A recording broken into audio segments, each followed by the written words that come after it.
तो नमस्ते बच्चों, आशा करते हैं आप लोग खुशहाल होंगे और अपना पिछली वीडियो देख लिए होंगे और उसके सारे क्वेश्चन आंसर आपने याद कर लिए होंगे और समझ लिए होंगे।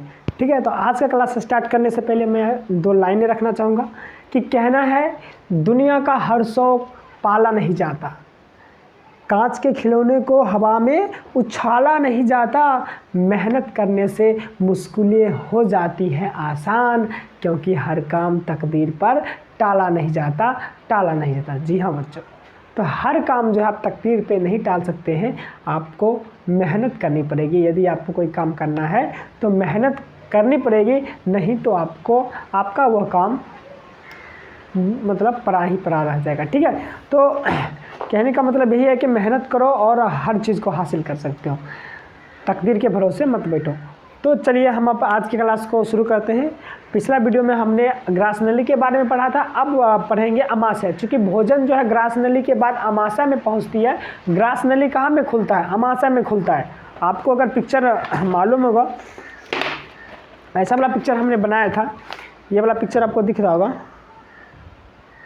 ये जो अपना ये नली है ग्रास नली के बाद ये ग्रास नली कहाँ में खुल गया? अमाशय। ये है अपना अमाशय। ठीक है, ऐसा वाला पिक्चर हमने बनाया हुआ था, आपको बताया हुआ था।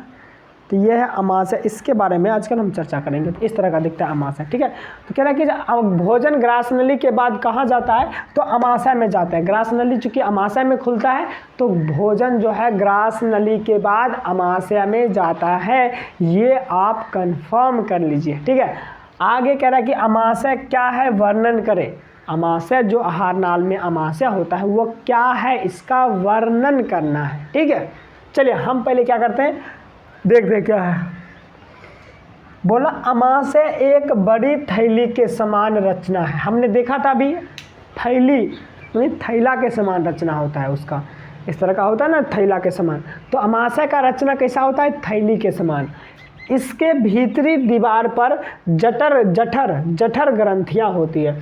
इसके भीतरी दीवार पे, अंदर में जो दीवार होता है, समझ गया, तो वो अंदर में क्या होता है? दीवार पर जठर ग्रंथियां होती है। इसमें जठर ग्रंथियां, जिससे जठर रस निकलता है। जिससे कौन सा रस निकलता है? जठर रस। और जठर रस में क्या क्या होता है? जठर रस में हाइड्रोक्लोरिक अम्ल और एंजाइम होता है। देखिए, जठर रस में 2 चीज़ होता है। सबसे पहले होता है एक हाइड्रोक्लोरिक अम्ल और एंजाइम, समझ में आए? तो पहले अमाशय के दीवार पर जठर ग्रंथियां होती है। जठर ग्रंथियां में से एक जठर रस निकलता है और उस रस में जो होता है हाइड्रोक्लोरिक अम्ल और एंजाइम होता है। ठीक है, उसके बाद हाइड्रोक्लोरिक अम्ल क्या करता है? हाइड्रोक्लोरिक अम्ल भोजन में उपस्थित बैक्टीरिया को मार देता है। भोजन हम जो खाते उसमें बहुत सारे जीवाणु अर्थात बैक्टीरिया भी होते हैं, हानिकारक बैक्टीरिया जो हमको बीमार भी पड़ा सकता है। तो उस यहाँ पर अमाशय में सबसे पहले हाइड्रोक्लोरिक अम्ल क्या करता है? उस बैक्टीरिया को मार देता है, जिसके कारण भोजन आहार नाल में सड़ता नहीं है। जिसके कारण बैक्टीरिया मर जाता है भोजन का, तो भोजन में जो है आहार नाल में सड़ता नहीं है। और एंजाइम भोजन में उपस्थित प्रोटीन और दूध को पचाता है। भोजन में जो हम लोग प्रोटीन लेते हैं, जैसे दाल खाओगे तो दाल में क्या है? प्रोटीन है। तो दाल में जो प्रोटीन होता है, और भी बहुत सारी चीज़ों में प्रोटीन होता है, अगर वो चीज़ हम खाए तो प्रोटीन का पाचन कहाँ पे हो जाएगा? अमाशय में ही हो जाएगा। कौन करेगा? एंजाइम करेगा। कहाँ पे रहता है एंजाइम? जठर रस में जो एंजाइम रहता है। ठीक है, तो क्या बोले? और एंजाइम भोजन में उपस्थित प्रोटीन को और दूध को भी, अगर दूध आपने खाया तो उसे वहीं पे हो जाएगा उसका पाचन। तो क्या बोला? एंजाइम भोजन में उपस्थित प्रोटीन और दूध को पचाता है। अब उसके बाद प्रोटीन और दूध यहीं पर पच गया अमाशय में। उसके बाद जो बचेगा भोजन उसे क्या बोलेंगे? अधपचा भोजन, मतलब और चीज़ पच चुका है। उसके बाद कार्बोहाइड्रेट, वसा, ये सब बच जाएगा। इस सब को क्या करेगा? आगे भेज देगा, क्योंकि उसका पाचन यहाँ पर अमाशय में नहीं हो सकता है। अमाशय के पास उसकी उतना शक्ति नहीं होता है कि कार्बोहाइड्रेट का पाचन कर सके या वसा का। तो उसको, और जो अधपचा भोजन बच जाएगा उसको क्या करेगा? आगे की ओर भेज देगा। उसके बाद कह रहा अधपचा भोजन ग्रहणी होते हुए छोटी आंत में चला जाता है। जो अधपचा भोजन होता है उसके बाद अमाशय के बाद ग्रहणी में जाता है, ग्रहणी के बाद जो है छोटी आंत में चला जाता है। ठीक है, तो हम क्या समझ लेते हैं तक कि अमाशय जो है एक बड़ी थैली के समान रचना है। इसके भीतर दीवार पर जठर ग्रंथियां होती है जिससे जठर रस निकलता है। जठर रस में हाइड्रोक्लोरिक अम्ल और एंजाइम होता है। हाइड्रोक्लोरिक अम्ल भोजन में उपस्थित बैक्टीरिया को मार देता है जिसके कारण भोजन आहार नाल में सड़ता नहीं है, और एंजाइम भोजन में उपस्थित प्रोटीन और दूध को पचाता है। अधपचा भोजन ग्रहणी होते हुए छोटी आंत में चला जाता है। तो अमाशय के बाद भोजन पूछेगा कहाँ जाता है, तो छोटी आंत में चला जाता है। ठीक है, यानी ग्रहणी को होते हुए छोटी आंत में चला जाता है। तो फटाफट आप नोट कर लीजिए ये दोनों क्वेश्चन।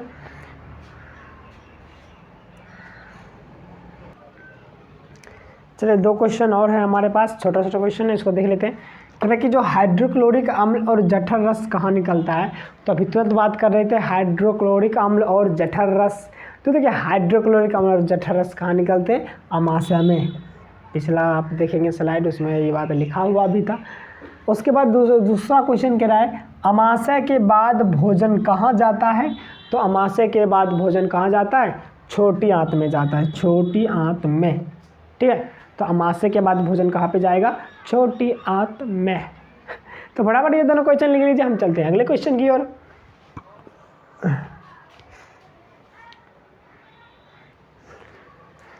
तो चलो हम लोग पढ़ते हैं कि छोटी आंत। अब जो है भोजन जो है अमाशय से कहाँ पे आ जाएगा, छोटी आंत। ठीक है, हमने पीछे स्लाइड में भी पढ़ा था।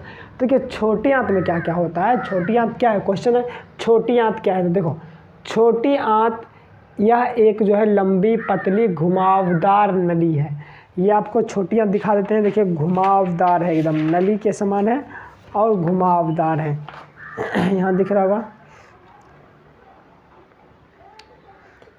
ये जो छोटी आंत आपको, ये यहाँ से घूम करके यहाँ से जो ये आया, ये क्या है, छोटी आंत। ठीक है, देख रहे घुमा हुआ है ना, एक तरह का घुमावदार, इस तरह से यह एक घुमावदार नली है। ठीक है, और कह रहा है कि जो इसमें भोजन का पाचन भी होता है और अवशोषण भी होता है। मतलब कह रहा है इसमें भोजन पचेगा भी, और पच करके जिसमें भोजन मान लीजिए अपना किसी और चीज़ में बदलेगा पच करके, जैसे कार्बोहाइड्रेट है तो कार्बोहाइड्रेट ग्लूकोज में बदल जाएगा, तो उसका अवशोषण भी होगा। मतलब वो जो चीज़ में बदलेगा उसको शरीर खींच लेगा वहीं से, और जहाँ जहाँ ज़रूरत होगा वहाँ वहाँ उसको भेज देगा। ठीक है, तो यहाँ पर क्या होता है कि भोजन का पाचन भी होता है और अवशोषण दोनों होता है।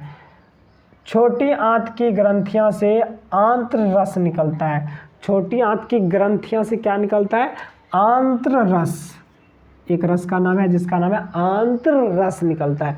छोटी आंत में यकृत और अग्न्याशय के स्राव भी पहुंचते हैं। अस्त्राव भी कह सकते हैं। अस्त्राव क्या होता है, मतलब यकृत और अग्न्याशय से रस निकलते हैं, जो कोई कहाँ पे पहुंच जाते हैं अपना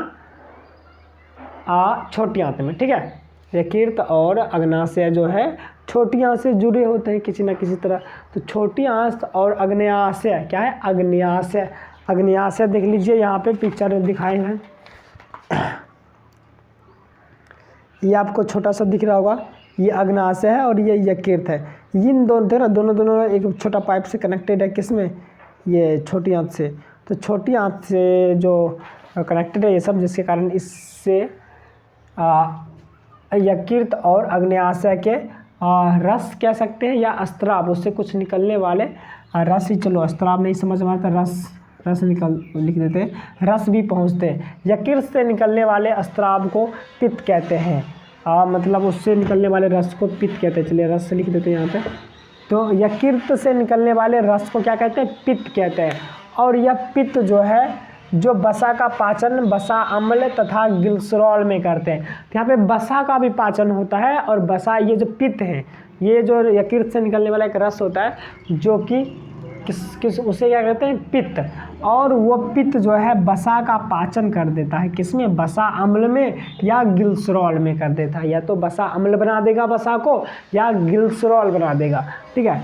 और अग्न्याशय से निकलने वाले अग्न्यासी रस, अग्न्याशय से निकलने वाली अग्न्यासी रस कार्बोहाइड्रेट को ग्लूकोज में पाचन कर देता है। तो वो अग्न्यासी रस जो है यहाँ पे क्या कर देगा, ग्लूकोज में कार्बोहाइड्रेट का पाचन कर देगा ना, कार्बोहाइड्रेट का पाचन ग्लूकोज में कर देगा। तो ठीक है, समझ में आया। यहाँ पे दो चीज़ समझे कि भैया वसा जो है किस में बदल जाता है, छोटी आंत में बदल जाता है वसा अम्ल में, या तो वसा अम्ल में बदल जाएगा या बदल जाएगा ग्लिसरॉल में। और अपना ये कार्बोहाइड्रेट बदल जाएगा, कार्बोहाइड्रेट बदल जाएगा, ये इसको कौन बदलता है, पित्त बदलता है। और कार्बोहाइड्रेट बदल जाएगा अपना ग्लूकोज में। और इसको कौन बदलता है बताइए, इसको बदलेगा अग्न्यासी रस।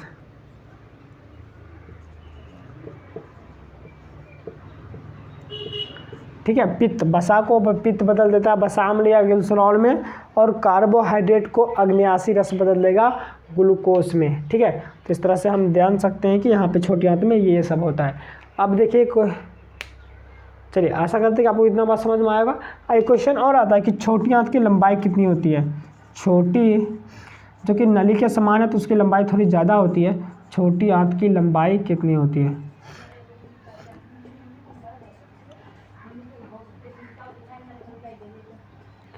तो आंसर हो जाएगा लगभग 7.5 मीटर, 7.5 मीटर लगभग।